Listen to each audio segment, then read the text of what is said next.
is startup life for you? Welcome back to another video. I'm Tian and I am a product designer here based in Atlanta, Georgia. And I've been working in the startup environment for the last 5 or so years. And whether or not you are a designer who is just starting out in their career, or if you're a designer who's just curious about startup life, in today's video, I wanted to go over what it's like, or what that experience has been like working in this startup world. And hopefully some of the things that I'll talk about can help you decide on or just learn about what the startup world looks like.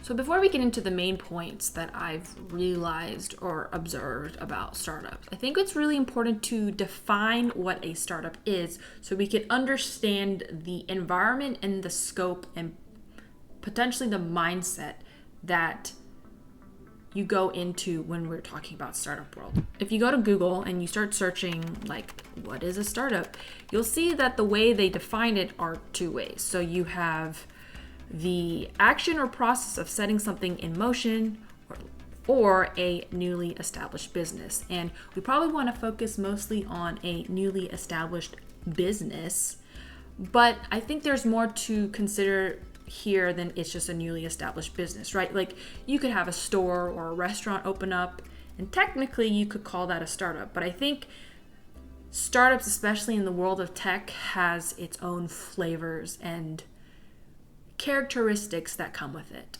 The way that I've understood startups is a pretty vague term. I feel like they can range from 1 to 10 people, which is truly the definition of startup, where you have a tiny group of people trying to figure out what to do to try and get this business going. But then you have these different ranges of startups. So like 200 to maybe 500, which is like small, medium-sized business. And then probably 500 and beyond, you get into like unicorn level startups. And because those are mystical beings, I'm going to kind of not really talk about those and let them be in their own little world. But I would say that the startups that you see a lot of the time are startups that range from small to medium-sized businesses.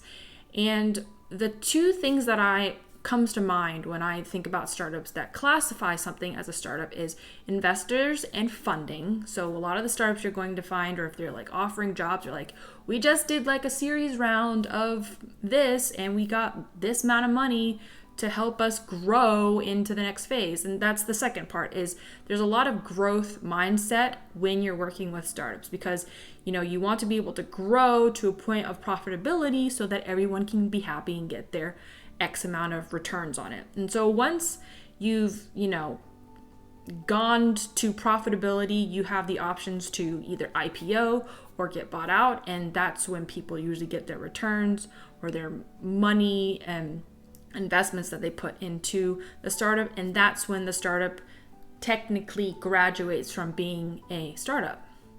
A lot of cases, startups are still trying to figure out like who they are. So processes are a lot more malleable when you're working in a startup environment. What does that mean? Meaning like processes are still being put in place. You're still trying to figure out, you're still building out those processes. It's a lot more experimental and you're trying to be like, does this work for our team? Does this not work for our team? So if you're someone who really likes clear bullet points, checklist,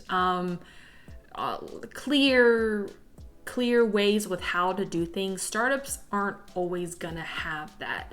And so far, the way that like the experiences that I've had with startups, that hasn't always been the case, where it's always very clear of like what's going to happen. And so there's the benefit of like when you have such broadness when it comes to process, as the individual going into the startup, you'll have more ability to impact and have a say in that process. So for example, I've worked on teams that are only like 7 to 8 designers at a time, and we're always still trying to improve our process. My manager and our director is constantly asking feedback for ways we can improve our process and how we can adjust accordingly based on the way the company shifts, grows, and things like that. And something else to very much consider is that you could hypothetically be the only designer at a startup, and within that case, in that certain situation,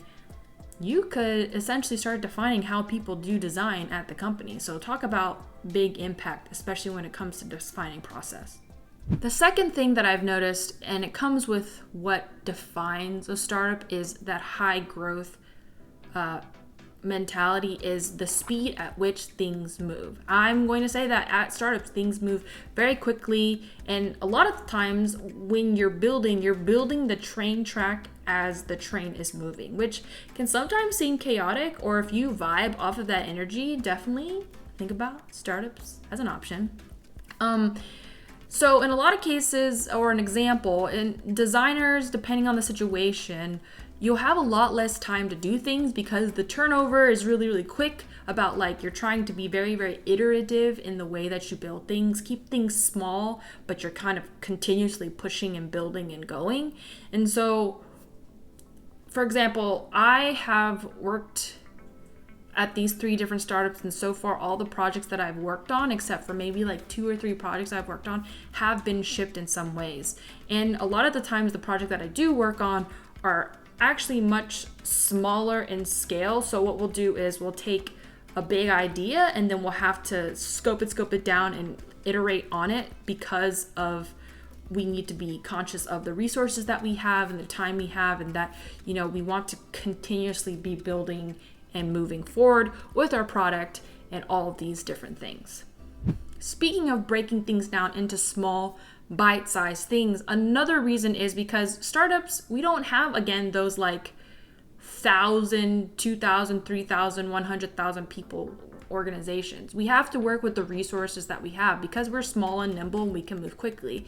And what that also means is, as an individual, you'll probably wear a lot of different hats. So the smaller the startup is, the more hats you're probably going to wear. So I've heard of situations where when you're at like a 30-person startup, right? Like you could be a designer, but at one point you have to act as the product manager, and you have to act as the salesperson, and you have to act as the customer experience person because of the needs that are required at the job and of the company and just the product and the clients that you're working with. What I've noticed is that being a design generalist tends to be really helpful in the startup world, meaning you are comfortable taking in and doing the full design process from start to end. Maybe you have some part that you are more specialized in or better in, but however, you're still comfortable taking on the full spectrum. I've noticed and heard that larger organizations, and I feel like I've talked about it here on the channel too, of like larger organizations tend to have more opportunity for people to be specialists, whereas startups are looking for more of those generalists, because again, people need to wear a lot of hats and people need to move fast and be able to do the research while also doing the visual design at the same time. But even with all the stuff that's going on, the quick nature of things, I think one of the things that I've really enjoyed about startups is the autonomy and direct impact that you tend to have because of how small and nimble things are. So, you know, it also could be cultural, and I don't want to say this for every startup, because you could have one startup that, you know, you have leadership that's very controlling and you feel like you can't do anything. But I've been very fortunate to work at startups where I've had leadership who give their people the time and space to do the work that they need to do, make the decisions that they need to make. And in relation to that, that also correlates to the direct impact that we're able to make on the projects we work on, right? Like I've had the fortunate situation where like a problem is presented to us, but the solution is not decided by the upper echelons of people. Like they're like, hey, this is the problem that we're facing now. You decide on how you want to solve the problem, which is something that I've really, really enjoyed, and something that I've really, really liked about what I really like about startups. Another thing with autonomy is not only do you get the ability to kind of define how you do your work, but also define your role at the company too. I've heard of situations where people have directly told me like, yeah, I saw a need for this particular situation, problem area, and I essentially created a role around this specific problem area. I've also heard my like boss's boss literally tell everyone like, hey, if you see a problem or a situation of something that you're passionate about, like go for it, do it. And like if we need to create a new role around it or whatever or whatnot, come talk to us and let's like have this discussion. Which is like also another thing of like at startups, I think titles are less important and roles and what you're doing and how that impacts the problem spaces and projects you're working on is more important than like having a specific title to define what you're doing. Again, the whole processes are still very malleable and you don't necessarily always have everything as clear as you may want it.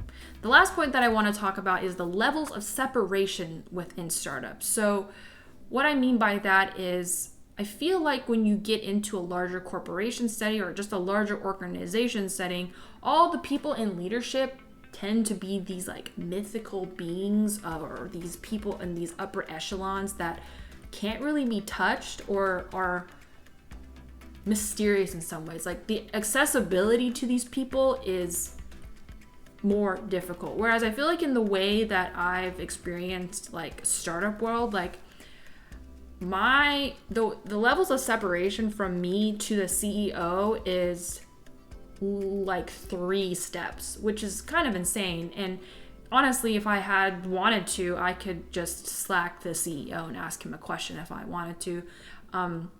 In my last company that I worked for, the CEO had like open office hours, so you could literally walk into his office and anyone in the company could talk to him and just ask him questions about things. The other startup that I worked with, I've, had dinner with the CEO. I've sat down and had lunches with CEO. So what I'm trying to say is like,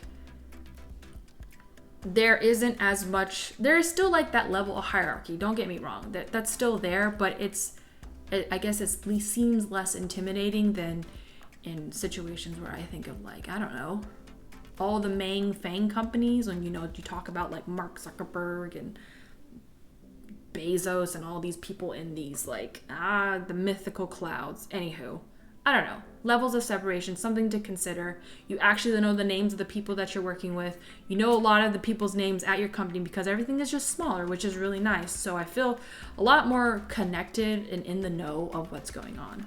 Hopefully that gives you some insight into what it's like to work at a startup. And of course, there's always a disclaimer that these are based on my personal experiences and my observations, so take everything contextually. And I am also a believer in that you should do your due diligence and research of any company that you're interested in, whether or not it's a startup or a large organization, whatever it may be, to make sure that whatever this company is aligns with the way you like to work, do things, your values, and your beliefs.